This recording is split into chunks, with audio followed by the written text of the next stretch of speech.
E faleceu ontem no Hospital Sírio-Libanês o ex-governador de São Paulo, Alberto Goldman. O seu corpo está sendo velado na Assembleia Legislativa de São Paulo até às 15h. Alberto Goldman teve 2 mandatos como deputado estadual e 6 mandatos como deputado federal. Ele foi integrante do Partidão, Partido Comunista Brasileiro. Mas depois da abertura política, ele acabou ingressando no PMDB e depois no PSDB. O deputado Samuel Moreira fala sobre o grande respeito que Alberto Goldman tinha entre os tucanos. Uma pessoa que entendia claramente a necessidade de se reformar a Previdência, parâmetros que estabelecemos também, ele acompanhou de perto e fez referências à forma adequada com que a reforma da Previdência foi levada aos resultados que chegaram. Mas o Goldman sempre é uma pessoa muito independente, é interessante porque ao mesmo tempo também ele sempre se preocupou muito com a vida partidária, orgânica, do partido. Goldman foi governador de São Paulo quando José Serra, do qual ele era vice, concorreu às eleições presidenciais em 2010. E ele estava internado desde o dia 19 de agosto, quando passou mal ao fazer um tratamento contra câncer e foi submetido a uma cirurgia cerebral. Ele estava tratando um câncer neuroendócrino na região cervical. O governador de São Paulo, João Dória, desafeto de Alberto Goldman, decretou, como é de praxe, luto oficial de 3 dias no estado por causa da morte de um ex-governador. Olha, eu tenho um grande respeito, admiração até pela maneira moderada como Goldman se comportava. E tem um episódio para relatar, quando da morte do jornalista Vladimir Herzog, em 1976.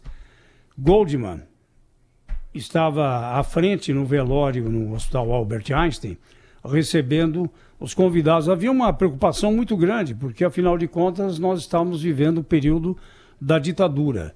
E o Goldman sempre teve, não digo livre trânsito, mas o respeito também do regime militar. E foi ele quem recebeu os jornalistas que acorreram, tão logo souberam do velório de Vladimir Herzog. E depois disso, ele sempre se comportou com muita moderação na sua atividade política. Era um homem do diálogo e eu acho que é a marca registrada da sua passagem pela política brasileira. Tá aí, então, hoje, Alberto Goldman vai ser sepultado no cemitério israelita do Butantã à tarde. Até 2h da tarde ele deve ser velado no Salão Nobre da Assembleia Legislativa de São Paulo. E era um profundo conhecedor de música, viu, Zé Paulo? Eu lembro uma certa oportunidade, quando ele era governador do estado de São Paulo, eu aqui pela Rádio Bandeirantes como repórter fui enviado para Campos do Jordão porque ele faria ali uma visita, uma vistoria de reformas do Palácio da Boa Vista, né? E aí tinha um piano de cauda lá, bonito, no Palácio da Boa Vista, e os assessores começaram, governador, dá uma palhinha aí e tal. E eu achei que era uma brincadeira, eu não sabia desse conhecimento profundo aí de música clássica. Ele sentou no piano, mas vocês com Chopin. A aula que o governador deu ali. Eu até achei que alguém estivesse tocando por trás e que iam brincar, porque ele estava o piano estava de frente para nós, assim, não dava para ver se ele estava realmente tocando. Depois autorizaram os jornalistas a irem assim para o lado para tirar uma foto e aí a gente viu que ele mesmo estava tocando. Me surpreendeu aquela passagem com o então governador Alberto Goldman lá em Campos do Jordão. E protagonizou um embate duríssimo agora, né? Ele, desde que deixou o governo do estado de São Paulo, ali no fim de 2010, né? Ele assumiu em abril de 2010, não foi isso?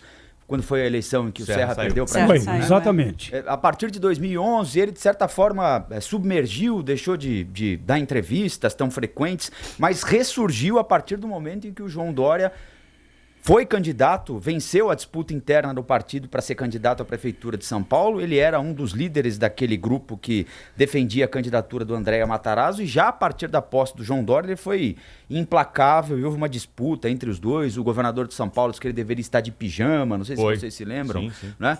E não mais dando palpite a respeito daquilo que acontecia em São Paulo, no partido. Houve inclusive um processo de expulsão contra ele do PSDB, dele, Alberto Goldman, porque na eleição do ano passado ele manifestou apoio ao Márcio França.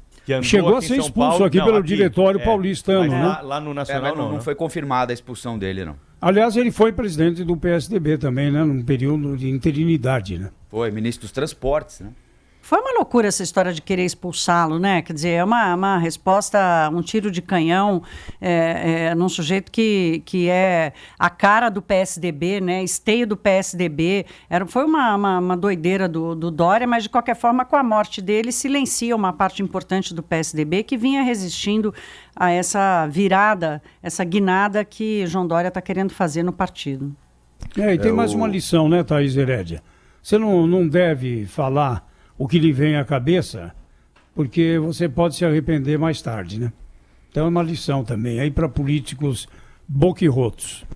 Mas o Goldman teve também seus momentos assim, né? Mas ele teve uma carreira impressionante, né? 2 mandatos de deputado estadual, 6 mandatos de deputado federal.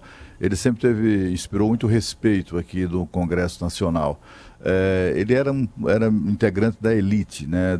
Do alto clero, digamos, do Congresso. Nunca fez parte do baixo clero. Sempre uma pessoa muito consultada, muito ouvida, etc.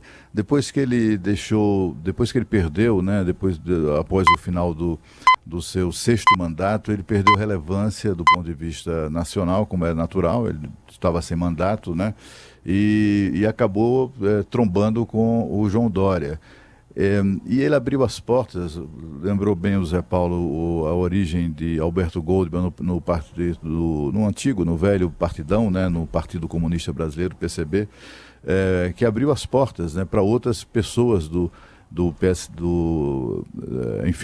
PCB que acabaram ligadas muito ao PSDB. É o caso, por exemplo, do presidente do Roberto Freire, né, que foi deputado federal a vida inteira por Pernambuco, mas por sua ligação como Goldman ao José Serra, acabou tendo ali, embora não tenha trocado de partido, nunca chegou a se filiar ao PSDB, mas tem fortíssimas ligações com os tucanos até hoje.